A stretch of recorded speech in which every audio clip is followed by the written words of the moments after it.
네, 안녕하십니까. 저는 경북대학교 임교선입니다. 저는 경북대학교 지구시스템과학부에서 2018년에 부임해서 지금까지 연구를 하고 있고요. 제 주요 연구 주제는 오늘 비가 많이 오죠. 기상청에서 이제 비를 예보하는 그런 모델을 개발하는 그런 연구를 수행을 하고 있습니다.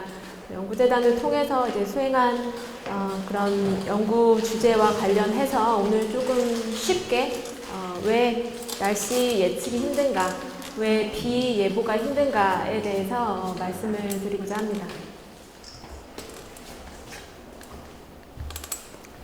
네, 우리가 이제 날씨 예보를 이제 매일 저희가 뉴스 끝에 듣게 되는데요. 이제 오늘, 내일의 전국의 날씨, 그리고 대구 지역의 날씨, 그리고 한 주간의 날씨가 이제 뉴스의 끝에 항상 이제 날씨 예보의 결과를 우리가 듣게 됩니다. 그럼 이제 이 날씨라는 거는 뭘까? 우리가 이제 기후변화라는 말도 최근에 많이 듣게 되는데요. 그러면 이 기후변화에 있는 이 기후와 날씨 예보를 한다는 이 날씨의 차이가 무엇인가에서부터 조금 설명을 드리려고 합니다. 기후라는 건요, 여기 잘 쓰여 있듯이 하루하루 그리고 계절적인 기상 현상이 장기간이라는 의미가 중요하거든요. 이제 장기간, 오랜 기간 축적된 것을 저희가 이제 기후라고 합니다. 그리고 우리가 날씨 예보에 이제 쓰이는 이 날씨라는 용어는 기상이랑 같다라고 생각하셔도 되거든요. 날씨는 기상이다. 네, 그럼 이 날씨라는 건 무엇이냐 하면요. 어떤 특정한 시간과 어떤 특정한 장소에서의 대기의 상태를 우리가 날씨 그리고 기상이라고 합니다. 이러한 날씨 기상은 계속해서 이제 변화하게 됩니다. 왜냐면 특정한 시간과 특정한 장소에서의 우리가 이 대기, 살아가고 있는 이 대기의 상태를 말하기 때문에 얘는 계속적으로 변하고 시간마다, 날마다 또 우리가 있는 장소마다 변하게 되는 것이 이 기상 혹은 우리가 날씨라고 얘기를 하게 됩니다. 그럼 이 일상생활에서 우리가 이제 기상과 기후를 이제 항상 접하게 되는데요. 이제, 놀러를 이제 가려고, 가족 여행을 가려고 이제 계획을 세웁니다. 그래서 지금은 6월이지만 겨울철에, 내가 1월에, 제주도에 좀 놀러 가려고, 아무래도 따뜻하니까, 제주도에 이제 평균 온도 값을 이제 네이버나 어떤 웹사이트에다가 검색을 한번 해봤어요. 그랬더니 제주도의 평균 1월의 온도는 여기 보시면 이 녹색 선이 평균 기온선을 가리킵니다. 1월에 내가 이제 제주도에 놀러 가려고 이제 가방을 이제 싸야겠죠. 짐을 챙겨야 되겠죠. 그래서 제주도 날씨는 좀 어떤가? 대구에 비해서 날씨가 기온이 좀 높은가, 낮은가, 어떤 옷을 챙겨야 되나 하고 이제 검색을 했더니 평균 기온 1월이 한 5도 된다라고 이렇게 검색하니까 결과가 나왔어요. 그럼 이제 5도에 맞는 점퍼나 좀 두터운 점퍼나 이런 것들이 이제 가방에다가 이제 꾸리겠죠. 그런데 여기에서 얻은 이 정보는요. 여기 위에 써 있는 것처럼 어떤 장기간 동안 30년 동안의 기후값입니다. 30년 동안 제주라는 지역에서 이 관측소 지점에서 30년 동안 동일한 지점, 동일한 곳에서 1월 1일부터 1월 31일까지 그 다음에 10분마다 관측을 30년 동안 해서 걔네들을 다 평균한 값을 봤더니 걔가 5도인 거예요. 그래서 이제 5도에 맞는 옷차림을 이제 제가 막 쌌어요. 그래서 제주도를 이제 놀러를 갔더니 조금 그림이 너무 올라와 있는데 23도까지 올라가 있는 거예요. 이건 실제입니다. 실제 2020년 1월 7일 날 이제 그 제주의 서귀포시에 1월인데 유채꽃이 활짝 이렇게 펴 있고 그다음에 이날 기온이 23.6도까지 한낮에 올라가면서 이 제주 지역에서 관측한 이래로 97년 만에 가장 높은 온도를 기록했다라는 기사가 굉장히 많이 쏟아져 나왔습니다. 나는 이 기후 정보를 보고 5도에 맞는 이제 옷차림을 이제 좀 얇은 패딩과 이런 것들을 이제 싸가지고 갔더니 영 쓸모가 없게 돼버린 거죠. 온도가 이렇게 돼버리니까. 그래서 이제 기후라는 정보를 가지고 우리가 이제 여행에 어떤 옷을 싸야 되겠다 뭐 이런 대비를 좀 해 갈 수 있지만 이러한 기후 정보 자체로는 이 상황처럼 날씨를 예측을 할 수가 없게 됩니다. 그래서 우리는 이제 기후를 기대하게 되지만 실제로 우리가 얻게 되는 거는 날씨다라고 말할 수 있습니다. 그래서 이 상황을 통해서 이제 좀 쉽게 기후랑 기상 혹은 날씨가 어떤 차이가 있는지에 대해서 좀 말씀을 드렸습니다. 그러면 이 날씨라는 것, 기상이라는 것의 예보는 어떻게 이루어질까 좀 설명을 해보도록 하겠습니다. 얘가 이제 그 뉴스 끝에 나오는 이제 날씨 예보, 기상 예보에 뭐 이러한 이미지들이 많이 나옵니다. 한 번쯤은 보셨을 것 같은데요. 얘는 우리나라에 이제 위치한 특정 지역에서 레이더라는 관측 장비를 두고 이제 대기상에 있는 어떤 강수 입자들을 이제 관측을 해가지고 이제 표출한 이미지입니다. 그래서 이거는 현재예요, 현재. 이 현재 상황을 알면 내일의 예보가 바로 나올 수 있나 라고 우리가 생각을 할 수 있는데 그렇지는 않습니다. 현재 지금 여기 뭔가 붉은색이 있네, 이쪽에. 그죠? 여기 붉은색이 있고 여기 남쪽에도 이게 조금 뭔가 붉은색이 있어서 여기 뭔가 비가 내리겠다. 1시간 뒤에는 어디 비가 내리지? 한 여기가 내릴까? 아니면 뭐 대구 지역에 와서 이제 대구에 비가 내릴까? 이렇게 내 스스로 그냥 상상을 할 수는 있지만 이 현재 관측만으로는 우리가 내일의 혹은 일주일 뒤의 날씨를 예측을 해줄 수는 없습니다. 그러면 우리가 그 예보에서 보는 뉴스 끝자락에서 일기 예보에서 보는 내일의 날씨, 일주일의 날씨는 그러면 어떻게 예측이 되는 거냐 하면요. 이런 좀 복잡한 과정을 거칩니다. 바로 관측을 통해서 예보가 되는 것이 아니라요. 관측을 통해서 어떤 수치 예보 모델에 포함된 어떤 수치 예보 과정이 포함이 되고 그 수치 예보의 결과를 통해서 예보관, 기상청에 있는 예보관들이 내일에 혹은 일주일 뒤에 날씨를 이제 예측을 해주게 되는 겁니다. 여기 조금 생소한 단어들이 좀 있으실 텐데요. 뭐 자료동화라든지 뭐 분석, 뭐 수치예보 모델 이런 게 조금 생소할 것 같습니다. 어린이들한테도 좀 생소할 것 같고 또 이쪽 지구과학 전공이 아니신 분들께도 좀 생소한 말일 것 같은데요. 그러면 이 관측이 예보가 되게까지 만들어주는 이 수치 예보라는 게 무언지를 조금만 더 상세하게 살펴보도록 하겠습니다. 이제 먼저 관측이라는 건 관측이 있어야지만 요 자료동화가 뭔진 모르겠지만 자료동화 분석이 뭔진 모르겠지만 요 관측이 있어야 뭐 이런 걸 한대요. 자료동화라든지 뭐 분석을 한대요. 그럼 먼저 이제 관측이 주어져야 될 텐데 관측은 굉장히 다양한 관측이 존재합니다. 예를 들어서 이제 배에서도 관측을 하고요. 해양의 어떤 대기 상태를 관측을 하고요. 상층에서는 비행기가 떠서 요 상층의 대기 상태, 상층에 지금 구름이 있는지, 상층의 온도는 몇 도인지, 상층의 기압, 그러니까 공기의 압력은 어느 정도인지 이런 것들을 이제 관측을 합니다. 또 지상에서는 아까 말씀드린 레이더라는 관측 자료 이런 장비를 통해서 이제 대기 중에 구름이 있는지, 대기 중에 강수가 있는지 이런 것들을 탐지를 하게 됩니다. 그리고 지구 밖의 우주에서 이제 이런 세틀라이트 위성들이 이제 우리나라 주변을 돌면서 혹은 전 세계를 이제 돌면서 전 지구의 이제 대기 상태가 어떠한지를 이제 관측을 하게 됩니다.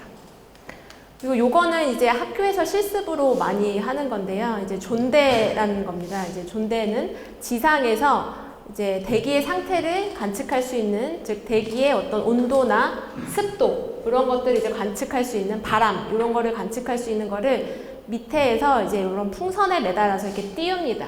그럼 요 풍선에 매달린 요 관측기기가 지상부터 하늘로 올라가면서 각 층마다 지상은 지금 몇 도, 그 위에는 몇 도, 그 위에는 몇 도 이렇게 올라가면서 대기의 온도도 재고 바람도 재고 그 다음에 습도 얼마나 습한지 이런 것들도 재게 됩니다. 혹은 이런 존대를 지상에서도 띄울 수 있지만 비행기에서 떨어뜨리기도 합니다. 그걸 이제 드롭 존대라고 하거든요. 그래서 똑같이 요 상층에서 요런 애를 밑으로 떨어뜨리면서 위에서부터 이제는 아래로 내려오면서 온도도 재고 마찬가지로 습도도 재고 합니다. 그래서 이러한 다양한 이제 관측 자료들을 통해서 우리가 대기의 상태를 확인하는 거예요. 그게 바로 관측이 됩니다. 그럼 이 관측은 이제 미래는 모르겠죠. 지금 현재 상태만 아는 거예요. 현재 상태. 근데 이런 관측 자료들이 아까 뭐 제주에서 처음 1927년부터 이제 관측이 됐다, 23년부터 이제 관측이 됐다 이런 글들이 있었는데 뭐 23년 그리고 뭐 전 세계적으로도 이런 뭐 1900 초반이나 아니면 좀 선진국은 그보다 더 이전부터 이런 관측들을 지상 그리고 항공기를 통해서 그리고 이제 이런 위성을 통해서 이제 관측을 수행을 하고 있습니다. 이 관측을 통해서 말씀드렸다시피 현재의 대기 상태를 우리가 알게 돼요. 그럼 현재의 대기 상태를 알게 되면 그 현재의 대기 상태를 가지고 예보를 할 수 있는 것이 아니라 어떤 자료동화라는 걸 합니다. 자료동화. 굉장히 생소한 말인데요. 이 자료동화라는 거는요. 이 관측 자료가 아까 제가 말씀드린 이 관측 지점이 균일하게 모든 전 지구에 분포하지를 않습니다. 그렇죠? 우리나라를 예를 들면 우리나라에는 서울 근처 수도권에 굉장히 관측 지점이 많아요. 대기 상태를 파악할 수 있는 지점이 많고 그 다음에 이 수도권을 벗어나면 그 관측하는 지점이 이제 조금 성기게 드문드문 존재합니다. 그리고 바다 같은 경우에는 뭐 선박을 띄어서 관측을 해야 되니까 더 육지보다 더 드문드문하게 더 성기게 관측 지점들이 존재하겠죠. 그래서 이런 것들을 이제 어떤 굉장히 균일한 격자에다가 관측 자료들을 놔주는 거예요. 동일하게. 네. 왜냐하면 우리가 예보를 하려면 수치 예보 모델이라는 걸 쓰는데요. 그 수치 예보 모델은 이렇게 격자를 가지고 있습니다. 얘처럼 이렇게 격자를 가지고 있어요. 이 전 지구를 균등하게 이렇게 다 나눠놨어요. 네, 나눠놨어요. 그럼 이 균등하게 나눈 이 점마다 관측, 현재 상태, 현재 대기 상태를 알려주는 관측이 들어가 있어야 되는데 이 균등한 지점마다 고르게 관측이 되어 있지 않는 거예요. 그래서 이 자료동화라는 거는 현재 상태, 현재 대기, 관측을 통해 알게 된 현재 상태들을 요 격자점에다가 이렇게 놔주는 거, 쉽게 얘기하자면 이렇게 놔주는 거를 우리가 자료동화 한다라고 말합니다. 그러면 현재 관측된 거를 요 격자점, 요 균일하게 놔줬어요. 지금 온도는 여기는 7도고 여기 온도는 6.5도고 여기 온도는 6.3도고 이렇게 해서 우리나라뿐만 아니라 전 지구를 다 균등하게 나눈 다음에 그 점마다 다 현재 대기 상태들을 알려줘요. 입력해줘요. 그럼 걔가 처음 출발점이 되는 거예요. 출발점. 네, 출발점이 됩니다. 그 출발점으로부터 모델을 가지고 어떤 수치예보 모델을 가지고 모델을 출발시켜요. 네, 모델 이제 예측해라. 너 지금 현재 대기 상태를 내가 너의 이 매 격자 점마다 알려줬으니까 미래의 온도를 이 격자점마다 미래의 강수량을, 미래의 습도 값을 알려달라라고 얘한테 시키는 거예요. 그럼 그 이 수치 예보 모델은 현재 온도 값을 알면 그럼 미래의 값을 예측을 해주는 거예요. 네, 쉽게 말하자면. 그럼 이 미래를 예측하는 이 수치 예보 모델이라는 건요. 전지구 모델도 있고 이렇게 전지구를 다 예측해주는 모델이 있고요. 우리나라만 예측해주는 모델이 또 존재합니다. 네. 그럼 이 수치 예보 모델은 어떻게 구성되어 있냐? 우리가 아는 자연 현상들을 여기 안에다가 다 집어 넣었어요. 이 모델 안에다가요. 태양 복사, 태양빛이 내려와서 땅바닥을 따뜻하게 하는 그런 과정들. 그죠? 네. 그리고 지면 근처에서 맴돌이, 난류에 의해서 지면 근처에서 물질들이 섞이는 그런 과정들. 그리고 어떤 구름 씨앗으로 구름이 생성되고 그 구름이 커져서 비가 내리는 이런 과정들.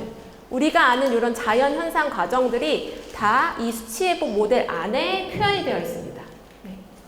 그래서 이 수치예보 모델에 표현되어 있는 이런 자연 현상들을 우리가 모수화되었다라고 말을 하는데요. 좀 전문적인 용어로 모수화, 이런 자연 현상들을 모수화시켜서 수치 예보 모델이라는 거를 만들고 이 수치 예보 모델을 이렇게 제가 말씀드린 이런 과정들이 다 들어가 있습니다. 모델 안에.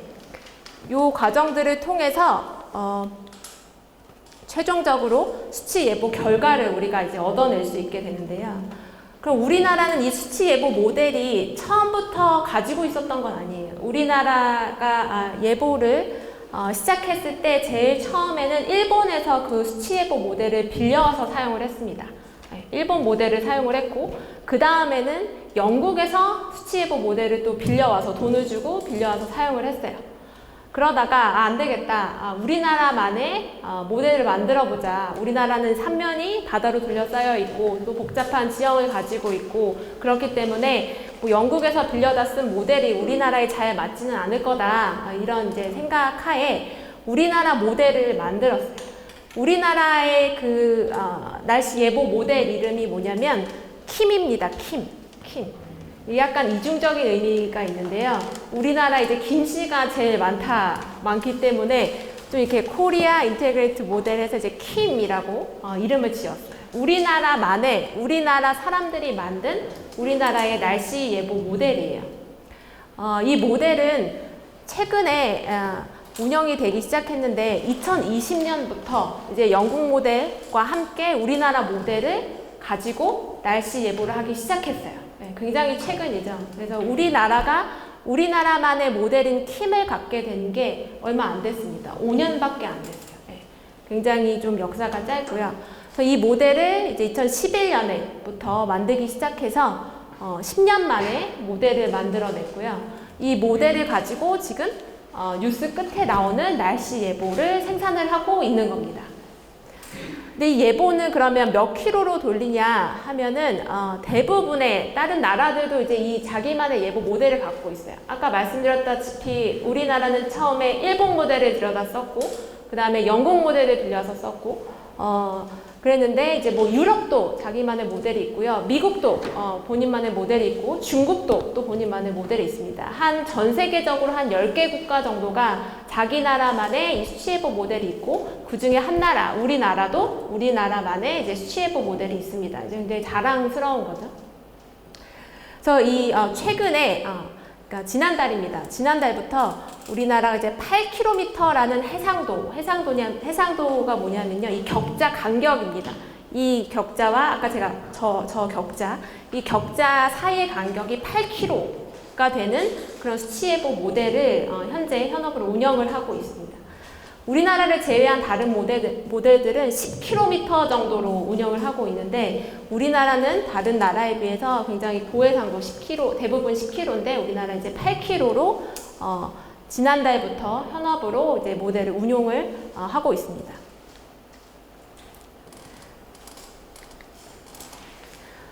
그런데 여러분들이 이제 기사를 잘 보면 이렇게 기상청에서 슈퍼컴퓨터를 도입을 하는데 왜 예보는 안 맞나 뭐 이런 기사들 혹은 댓글들을 보신 적들이 있을 거예요. 그죠? 근데 이 예보 정확도와 실은 슈퍼컴퓨터는 실은 딱히 1대1 관계는 없습니다.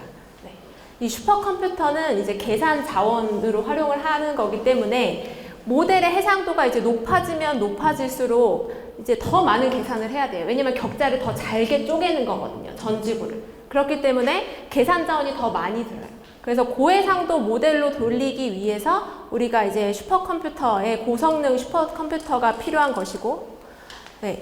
그렇기 때문에 이제 과거에는 전지구 모델이 이제 110km였으면 이제 현재는 10km까지, 그리고 굉장히 최근에는 8km까지 해상도가 굉장히 좋아졌어요.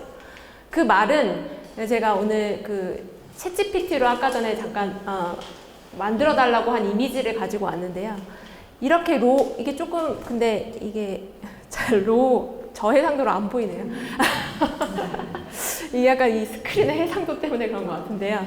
제가 저해상도 이미지와 고해상도 이미지를 만들어 달라고 했는데요. 이제 똑같은 장미인데 이제 저해상도로 그림 보여주는 것과 이제 고해상도로 이제 보여주는 것. 그래서 이 해상도에 따라서 이제 굉장히 블러하게 보였던 이미지가 굉장히 또렷하게 이미지를 보는 거랑 같다라고 생각을 하시면 돼요.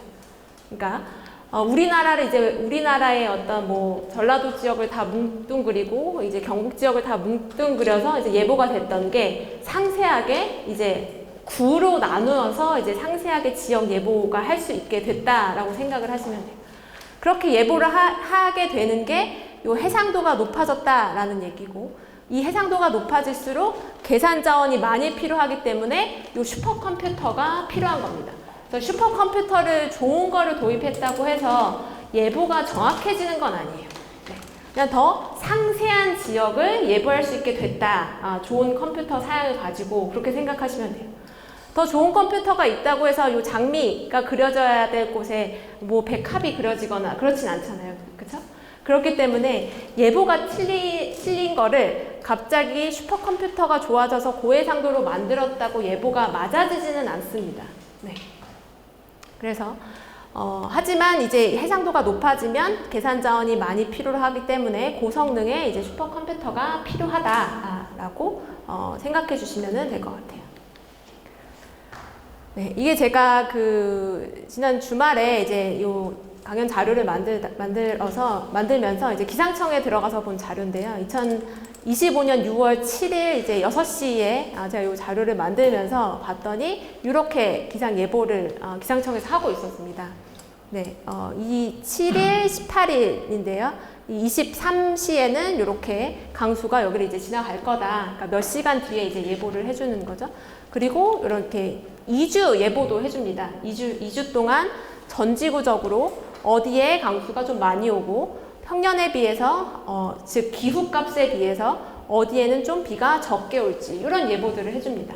그래서 현재보다 먼 미래에 그리고 이제 2주까지 이제 예보를 하게 됩니다. 여기서 이제 2주 예보를 한다라는 게 이제 굉장히 중요한데요. 이제 우리나라가 이제 날씨 예측을 위해서는 2주까지 예보가 신뢰할 만하다라고 여러분들이 좀 기억을 하시면 좋을 것 같고, 왜 그럼 2주까지 예보가 신뢰할 만한가? 라는 조금 더 좀 슬라이드를 건너뛰어서 이제 차후에 말씀을 드리도록 하겠습니다. 그래서 여러분들이 만약에 3주 뒤에 뭐 여행을 가고 싶다라고 하면 3주 뒤에 뭐 예보를 내기는 하지만 그 예보는 잘 맞지 않습니다. 네, 잘 맞지 않는다는 거. 그래서 우리가 이제 관측이 바로 예보가 되는 것은 아니고 요 수치 예보 모델이라는 거를 통해서 수치 예보의 격자점마다 현재 관측 자료를 넣어주고 그 현재 관측 자료를 넣어서 모델한테 이제 예보해라 라고 모델한테 이제 예측을 이제 시키면 그 모델이 하루 1시간 뒤, 2시간 뒤, 2주 뒤에 이제 예측 결과를 내놓습니다. 그럼 그 예측 결과를 바로 또 예보로 내보내지는 않아요. 지역적인 어떤 특색을 고려합니다. 여기는 조금 산이 있기 때문에 뭐 아침에 좀 안개가 더 많이 껴. 여기는 뭐 조금 더 이제 다른 지역보다 분지기 때문에 좀 더 건조해. 그리고 온도가 좀 한낮에 많이 올라가. 이런 지역적인 특색을 예보관들이 고려를 합니다. 그리고 또 아까 수치예보 모델들의 어떤 장단점이 있어요. 우리나라는 킴이라는 모델을 쓴다라고 제가 말씀드렸는데, 뭐 예보관들이 계속 이 킴 모델을 가지고 이제 결과를 보고, 킴이 내일에 어떤 예측을 했어요. 그럼 내일이 돼서 이제 관측된 값이 있겠죠. 내일이 되면. 그럼 그 킴이 예보한 값과 관측된 값을 서로 비교를 해요. 그랬더니 이 킴 모델이 강수량을 좀 많이 예측하네 라고 이제 인지를 할 수 있겠죠. 그런 걸 이제 계속 보는 거예요. 예보관들이. 예보하고 또 관측값이랑 시간이 지난 후에 살펴보고. 그래서 킴 모델은 약간 예를 들면 관측보다 강수를 많이 모의하는 경향이 있네. 대구 지역에서는 뭐 이렇게 인지를 하게 됩니다. 그러면 걔네들을 이제 좀 보정을 하게 되는 거예요. 걔를 보정해서 킴이 내일 대구 지역의 강수가 뭐 20mm 온다고 했는데 얘는 조금 강수를 대구 지역에선 과대 예측하는 경향이 있으니까 20mm 말고 18mm로 예보를 내자 이렇게 하는 겁니다. 그래서 각 수치 예보 모델의 어떤 장단점 그리고 관측이 어떻게 흘러왔는지 레이더 자료가 있는데 그 에코들이 어떻게 이동하는지 약간 그런 양상들 뭐 이런 것들을 조금 종합적으로 활용을 해가지고 예보관의 주관적인 어떤 해석이 들어가게 됩니다. 주관적인 해석을 통해서 최종적으로 이제 예보가 나오고 이 예보를 방송 매체나 웹을 통해서 이 날씨 예보를 배포를 하게 돼요.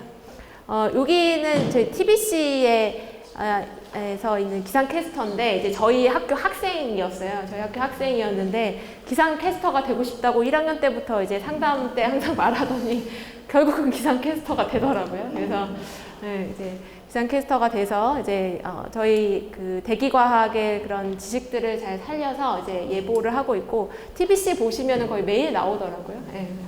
이현정 기상캐스터가 이제 예보를 이제 전달하는 그런 모습입니다. 그래서 지금까지 날씨 예측이 어떻게 이루어지는지에 대해서 조금 쉽게 말씀을 드렸어요. 근데 이 날씨 예측이 그럼 뭐 수치 예보 모델을 잘 만들면 될 텐데 그리고 예보관에 조금 어떤 경험과 노하우가 있으면 예보 잘 할 수 있을 것 같은데 왜 틀리지? 왜 좀 예보가 안 맞지? 라고 이제 생각이 드실 때가 있을 겁니다. 그런데 실제적으로 이 예보 스코어를 보면요. 과거 20년보다 현재가 훨씬 예보의 성능이 좋아졌어요. 그런데 이제 시민들은 그만큼 더 기대치가 높아지는 거죠. 조금 더 잘 맞췄으면 좋겠는데. 그리고 유난히 이제 내가 놀러 가려고 하면 비 안 온다고 했다가 비 오고 약간 이러면 또 더 내리에 남게 되는 거예요. 네. 그런데 이렇게 그럼 날씨 예보가 왜 그럼 자꾸 틀리는가? 제가 좋아진다고 했지만 그래도 간간히 틀리긴 틀리니까 왜 틀리는가, 왜 어려울까에 대해서 남은 한 20분 정도 더 말씀을 드리려고 합니다. 첫 번째는 우리가 자연현상을 모두 다 이해할 수 없기 때문이에요. 저 하늘에서 만들어지는 구름들, 저 하늘에서 구름 알갱이가 서로 부딪혀서 빗방울이 되고 그 빗방울이 밑으로 떨어지고 떨어지다가 갑자기 쪼개지고 이런 것들을 우리가 다 이해할 수는 없어요. 관측도 불가하고요. 그리고 그런 현상들을 다 수치예보 모델에다가 표현하기가 힘듭니다.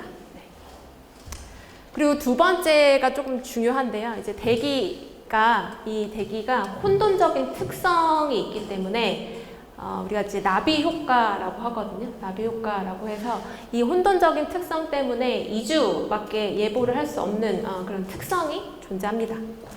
네, 마지막은 저희가 오늘 아까 그 탄소 제로와 관련된 실습도 하기도 했는데요. 이제 기후 변화가 일어나고 있습니다. 그래서 이 기후 변화 때문에 극단적인 기상 현상이 존재하게 돼요. 그래서 1km밖에 차이 안 나는 지역은 비가 억수로 막 쏟아지는데 그 옆에 지역은 굉장히 맑은 그런 극단적인 기상 그런 현상이 계속해서 증가하고 있어요. 네. 그리고 옆 동네는 옆 나라는 굉장히 가뭄인데 바로 옆 나라는 막 홍수가 오고 이런 극단적인 기상 현상이 기후 변화에 따라서 증가하고 또 평균적인 어떤 대기의 상태가 변화하고 있습니다. 그렇기 때문에 과거로부터 우리가 알고 있던 이 지식으로 지식이 이게 합해서 만들어진 이 수치예보 모델에 뭔가 이제 변화가 필요한데 우리가 그 변화를 잘 파악을 아직 하고 있지 못하기 때문에 날씨 예측이 힘들다. 그래서 이 세 가지를 좀 더 자세히 말씀드리도록 하겠습니다. 수치예보 모델 안에는 이런 현상들이 다 포함되어 있다라고 제가 말씀드렸어요. 네, 어떤 태양 복사가 내려져서 바닥이 따뜻해지고 그 다음에 우리 바닥 자체도 모든 대기층도 이제 0켈빈 이상은 복사를 방출하기 때문에 요 장파 복사가 이렇게 다 방출이 되게 됩니다. 이런 태양 복사, 그 다음에 지구 복사 과정, 그 다음에 어떤 이런 건물이 있으면 이런 바람이 이렇게 휘고 지표에 의해서 이제 바람이 뭐 세지고 뭐 약해지고 이런 현상들. 그다음에 구름이 커져서 빗방울이 돼서 이제 밑으로 떨어지는 이런 과정들. 이런 것들이 다 모델 안에 표현이 되어 있는데 이런 현상들을 말씀드렸다시피 우리가 다 상세하게 아직까지는 이해를 완벽하게 하고 있지는 못합니다. 그렇기 때문에 수치예보 모델 내에 얘네들을 잘 아직 표현해내기가 힘들다는 그런 어려움이 존재하고요. 두 번째는 이제 대기의 혼돈적인 특성 때문입니다. 여기 지금 뭐 방정식이 있는데 뭐 이제 얘는 상관없이 이 방정식이 이 첫 번째는 이제 3차원으로 3개의 방정식이 있고요. 4개, 5, 6, 7개, 총 7개의 방정식을 통해서 우리가 대기를 예측해요. 상태를 예측해요. 수치예보 모델이. 요 방정식이 7개고 그 다음에 미지수, UVW, 즉 바람, 온도, 기압, 그 다음에 밀도, 그 다음에 여기 아디아비티 히팅 레이트 이런 것들 그 미지수도 7개이기 때문에 얘는 풀 수가 있어요. 우리가 풀 수 있는 어떤 방정식이에요. 그래서 이 방정식이 이렇게 코드화돼 있어서 수치예보 모델 안에 들어가 있습니다. 그래서 우리가 얘를 이제 푸는데요. 이 방정식이 이제 가만히 이제 들여다보면 방정식이 어떤 선형 시스템이 아니에요. 즉 선형 시스템이라는 거는 내가 뭐 7을 주면 뭐 7이 나오고 뭐 내가 뭐 14를 주면 뭐 14가 나오고 뭐 이렇게 어떤 뭐 그냥 1배수든지 아니면 내가 3을 주면 6이 나오고 4를 주면 8이 나오는 것처럼 뭐 2배수로 그냥 결과가 나온다든지 하는 게 이제 선형 시스템인데요. 요 대기는 요 지배 방정식 자체가 그런 선형 시스템이 아니에요. 네. 그래서 우리가 어떤 혼돈적인 특성을 갖게 된다라고 말을 하는데요. 그러면 어떻게 되냐면 제가 아까 수치예보 모델을 처음 출발시킬 때 현재 관측을 통해서 이렇게 출발을 시킨다라고 했어요. 근데 현재 딱 관측이 요만큼, 여기 이 점이었어요. 근데 이 관측이라는 게 관측 자체도 오차를 갖게 됩니다. 관측 기기에 오차가 있을 수도 있고요. 뭐 관측 기기가 보정이 잘못되면 또 오차가 있을 수 있고 관측된 값을 아까 격자점으로 옮기는 과정에서도 또 오차가 있을 수 있는데요. 굉장히 작게만 이 관측 처음 출발점을 삐뚤게 이렇게 가면 차후에는 굉장히 그 결과가 달라지게 돼요. 이게 바로 대기의 혼돈적인 특성 때문에 그렇거든요. 왜냐하면 이 앞에 대기를 기수라는, 그러니까 대기를 이제 표현해주는 이 방정식 자체가 선형 시스템이 아니기 때문에 초기 조건을 아주 조금만 바꿔도 최종 결과가 굉장히 다르게 요 지점과 요 지점처럼 굉장히 다른 결과가 나온다는 거예요. 그래서 이 비선형 시스템, 대기를 지배하는 요 시스템이 비선형 역학 시스템이기 때문에 굉장히 처음에 우리가 조금만 이렇게 다르게 초기 조건을 줘도 이 오차가 시간이 될수록 굉장히 이제 증폭돼서 예측성이 감소의 원인이 되고 이걸 우리가 나비 효과라고 합니다. 얘는 에드워드 로렌츠에 의해서 이제 제시된 이론이고요. 이 에드워드 로렌츠에 의하면 완전히 완벽한 수치예보 모델과 완벽한 관측이 주어지더라도 대기의 혼돈적인 특성 때문에 날씨 예측 가능성은 약 2주밖에 되지 않는다라고 말했습니다. 그래서 어떤 초기 상태를 이제 첫 번째는 여기서 출발을 시키고 두 번째는 얘보다 조금 밑에서 출발을 모델을 시키고 그 다음에 세 번째는 조금 밑에서 모델을 출발을 시키면요 굉장히 다른 방향으로 예보가 가게 돼요. 즉, 이 어떤 흐름에 의해서 어떤 대기의 예측성이 굉장히 달라지게 된다라는 게 이 대기의 어떤 혼돈적인 특성 때문에 그렇습니다. 마지막으로 이제 날씨 예보가 어려운 이유는 이제 대기의 상태가 평균적인 상태가 변하고 이 기후 변화에 의해서 극단적인 현상들이 이제 증가하기 때문에 그렇다라고 말씀을 드렸는데요. 이제 이거는 이제 그 어른들이 읽으면 좋을 만한 혹은 이제 중고등학생들이 읽으면 좋을 만한 책을 제가 이제 2권을 가져왔고, 요거는 이제 제가 저희 애기한테 사준 그 책을 초등학교 2학년이나 애한테 사준 책을 좀 갖고 왔습니다. 그래서 최근에 요거를 이제 되게 재밌게 읽고 있더라고요. 그래서 초등학교 애들한테 학생들이 읽으면 좋을 만한 그런 책입니다. 기후변화와 관련된 그런 책들, 기후변화와 관련돼서 이걸 어떻게 대응할 것인지에 관한 그런 책들이거든요. 그래서 보시면 기후변화에 대해서 좀 말씀을 드리면, 기후가 정말 변하고 있을까? 기후가 변한다고 하는데 기후변화 굉장히 많이 들어보셨을 텐데요. 기후는 정말 변하고 있을까? 라는 겁니다. 관측 자료를 보시면 이렇게 기온이 굉장히 가파르게 올라가고 있어요. 네. 한반도에서도 100년 동안 온도 변화를 관측을 해봤는데 평균적으로 온도 변화가 한 0.18도 정도 10년에 이렇게 올라가고 있다. 100년 동안에. 네. 그런 기사들도 있고요. 그럼 이게 어떤 그냥 자연적인 이런 현상이 아닐까라고 이제 많은 사람들이 얘기를 하기도 했었습니다. 그냥 자연적으로 태양의 활동 때문에 태양의 흑점이 그런 많았다 줄었다 하는 그런 태양의 활동 때문에 그냥 온도가 올라가고 있는 그냥 일시적인 현상이다라고 말을 하기도 했었어요. 그러면 얘를 조금 더 예전부터 최근 1800년부터 보지 말고 지구가 탄생한 45억 년 전부터 현재까지 보자. 이제 너무 기니까 그냥 현생 누대만 5억 년 전 고생대부터 지금 현재까지를 이제 살펴봤어요. 근데 고생대 때는 보시면 이제 지금보다 뭐 온도가 높았던 때가 존재했었어요. 네, 존재하고 뭐 공룡들이 살고 막 그랬는데 최근에 보시면 이 기온이 요랬습니다. 네, 여기 이렇게 보시면 요 끝에만 보시면요. 그러다가 갑자기 2000년대가 오면서 이렇게 갑자기 피크가 엄청 크게 튀고 있어요. 네. 뭔가 흐름과 맞지 않는 굉장히 온도의 증가가 굉장히 급격하게 발생하고 있다는 거를 우리가 5억 년 전부터 현재까지 보면은 명확하게 알 수 있게 됩니다. 최근에 이제 신생대 후기에 보시면 여기 LGM이랑 그 다음에 이제 YD라는 라스트 글래시어 맥시멈이랑 그 다음에 이제 영거 드라이 야스기라는 약간 좀 온도가 조금 떨어졌을 때가 존재하기도 해요. 하지만 최근에 보면 온도가 굉장히 급격하게 변하고 있다, 올라가고 있다, 상승하고 있다. 정말 기후 변화가 되고 있다라고 우리가 말을 할 수 있어요.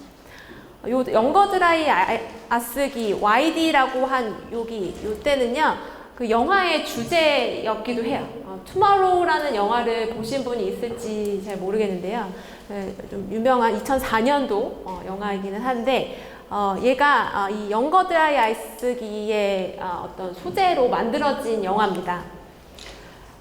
얘는 이제 지구가 온난화가 되면 북극이 굉장히 빠르게 반응해요. 다른 지역보다. 네, 어떤 양의 피드백이 있어서 다른 지역의 온도 올라가는 것보다 북극의 온도 올라가는 게 굉장히 가팔라요. 네, 그래서 이제 북극이 굉장히 그런 기후 변화에 빠르게 반응을 하는데, 그러면서 지구 온난화가 되면서 그린란드 얼음이 녹아요.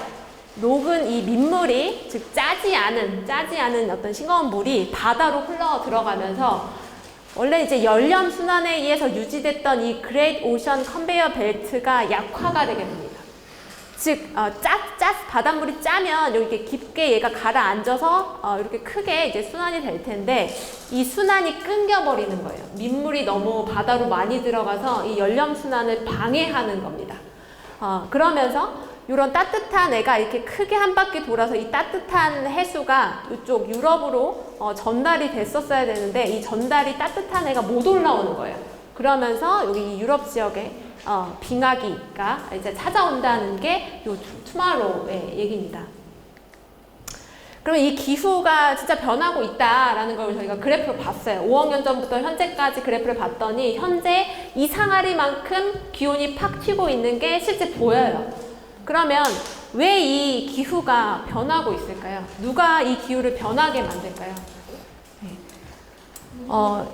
이 기후 변화를 믿지 않는 사람들은 요 태양의 활동 때문에 그렇다라고 말을 했는데 태양의 활동과 온도를 비교를 해보면 그래프가 맞지 않아요. 그죠? 전혀 맞지 않죠.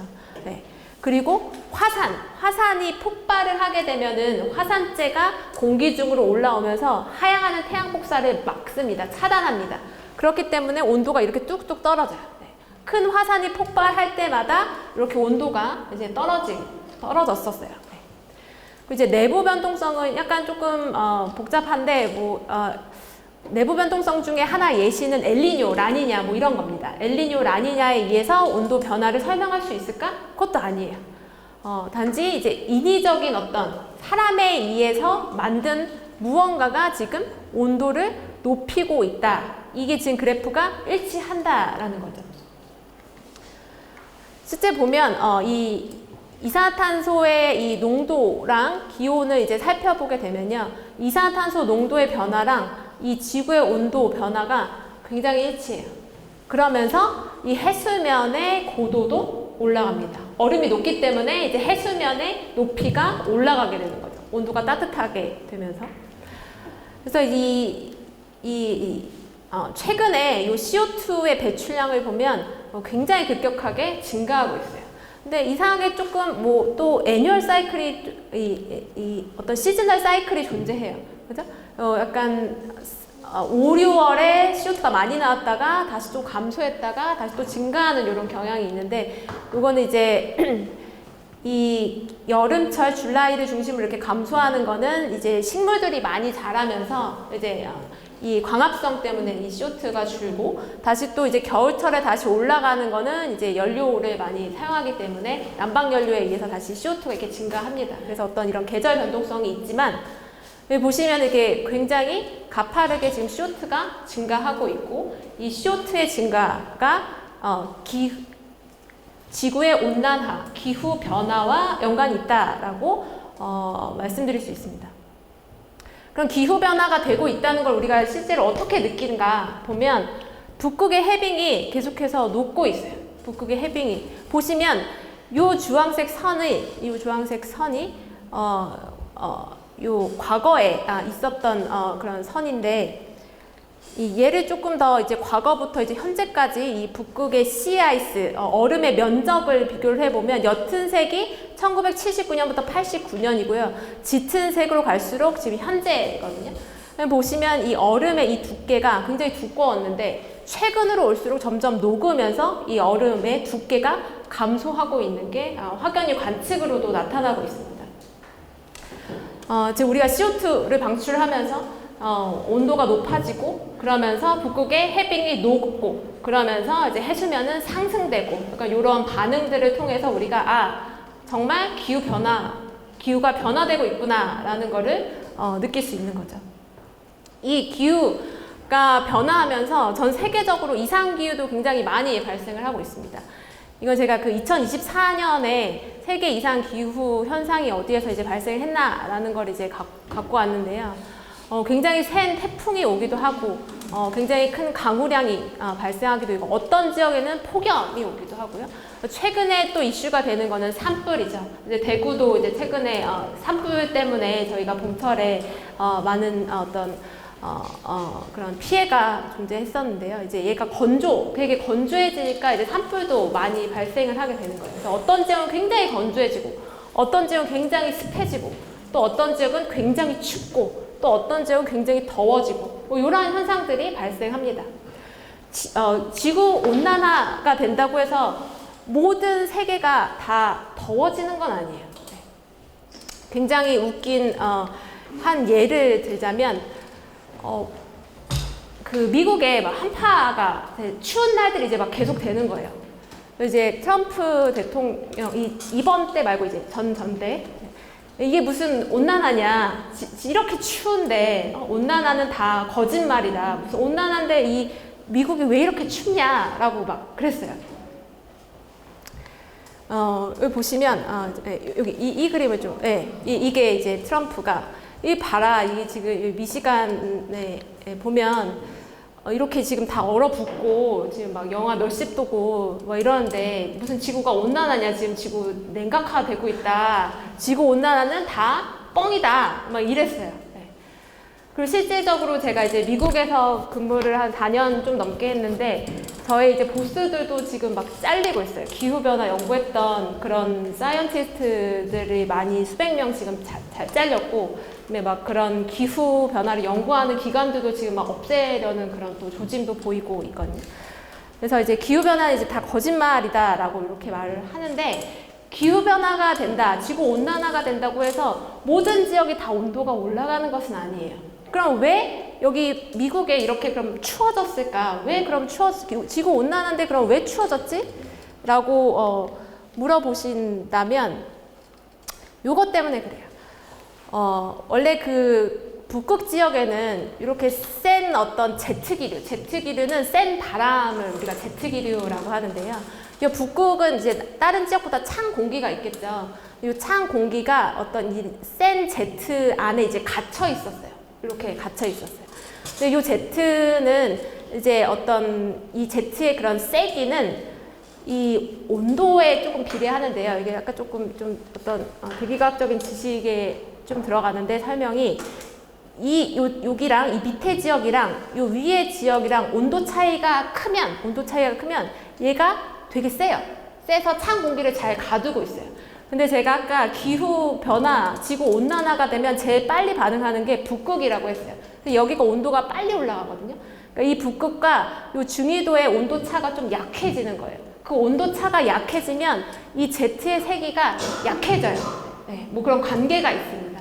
그래서 이 제트가 세게 여기를 돌면서 찬 공기를 가둬야 되는데 이 제트가 이렇게 내려오는 거예요. 약해지면서. 그래서 북극에 가뒀던 찬 공기를 밑에까지 이렇게 끌고 내려오는 거예요.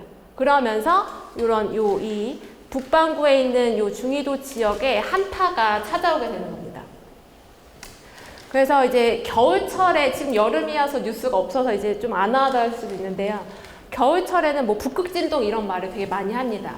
아틱 오실레이션이라고 해서 뉴스에 굉장히 많이 나오거든요. 거의 뭐 한 3, 4일에 한 번씩 이런 게 나오고, 한파가 있을 때마다 요 북극진동 때문에 지금 막 춥다, 그런 뉴스 예보가 굉장히 많아요.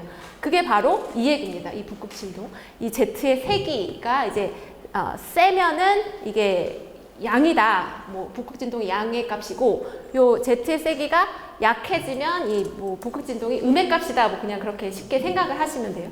그래서 이 북극진동의 값이 음이 되면 이렇게 추워지겠죠. 중위도가.